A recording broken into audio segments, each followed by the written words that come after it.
اروپایي اتحادیې په افغانستان کې په شلو کلونو کې څونه لګښت وکړ؟ تاسو اوس ورته وګورئ، یعنې موږ یې په ورانولو کې مرسته وکړل. آیا پوهېږئ چې د حقیقت ویلو پرته هم یو درس د تېرو شلو کلونو څخه اخیستلی شو؟ د افغانستان تېر شل کلن جنګ یو پروپاګند و. امریکا خپلو خلکو ته درواغ وایي. امریکا تر 2.2 تریلیونه ډالرو ډېر لګښت وکړ او تر 2 تریلیونه ډېرې یې شخصي قراردادیانو ته ورسېدې. دوی د جنګ په پلمه د امریکا د مالیه ورکوونکو څخه پیسې و شخصي بنیادونو ته ورکړلې. اروپایي اتحادیې زموږ په پیسو څه وکړل؟ دا چیرې ولاړې؟ اروپایي اتحادیې په افغانستان کې څونه لګښت وکړ؟ بې له دې چې دولتي چارواکي په خانان سول، بل دوی په دغه پیسو څه وکړل؟ د بیا رغونې څونه شواهد مو ترلاسه کړي چې هغه تاسو به یې په اړه ویل؟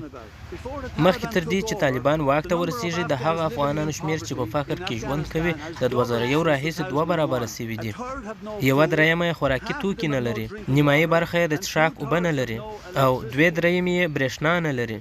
د طالبانو تر پاڅون وړاندې څوک چې د امریکا او سعودي په مرستو راوپالل سول، یعنې هغه مجاهدین، په هغه وخت کې د پوهنتونونو نیمایي زده کوونکي ښځینه وې.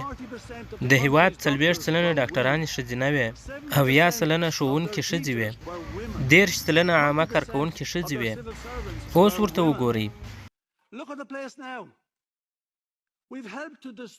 موږ یې په ورانولو کې مرسته کړې ده. آیا موږ یې په اړه حقیقت ووایو؟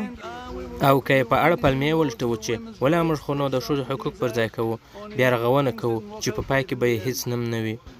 آیا اروپایي وګړي پوهېدل چې هلته څه روان و که یا؟